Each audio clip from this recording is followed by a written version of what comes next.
We have seen the incredible growth of India, and your journey has been intertwined with it in many ways. But let's talk about what's happening in India as far as sports is concerned. And I know that there is a big disappointment that you carry about the way that things have turned out for Indian tennis. Why do you believe we've fallen off the map? What do you believe we need to do to get back on the map?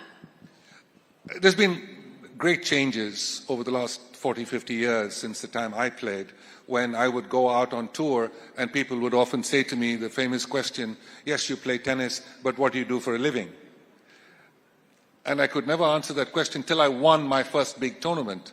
And that made a big difference, because then they stopped asking me, what do you do for a living?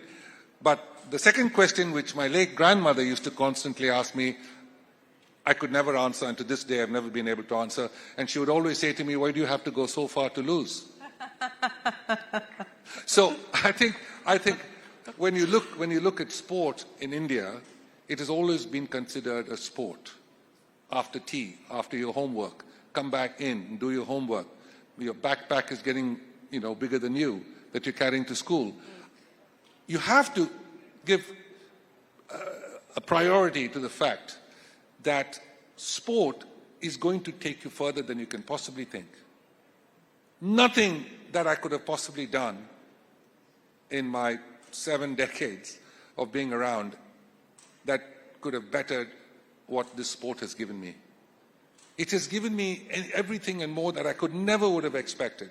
It has taken me places I never thought I would go, met people I never thought I would meet, and spent time in parts of the world I never thought I would be in, and continue to impress upon them the importance of who we are and where we came from.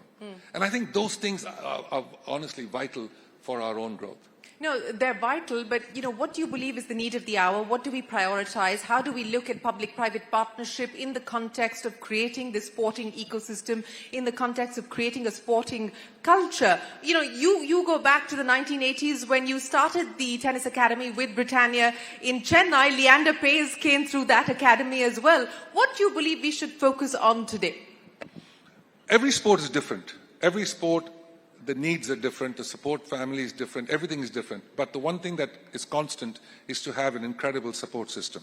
That's number one.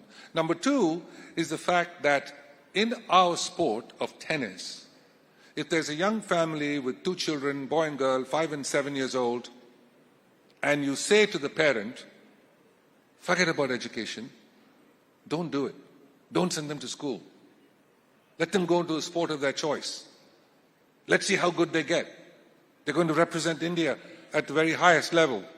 You're going to do great. How many parents would say yes? It's a tough cultural, social issue. You're better off going to school, going to college, getting a job, making sure you're this and that, you get your own place, you have your own family. That's the growth. But no pain, no gain, right? If you don't take a chance, you're not going to have choices. So you have to focus on the fact that if you can, in fact, get to the top of the heap in a particular sport, the world is open to you.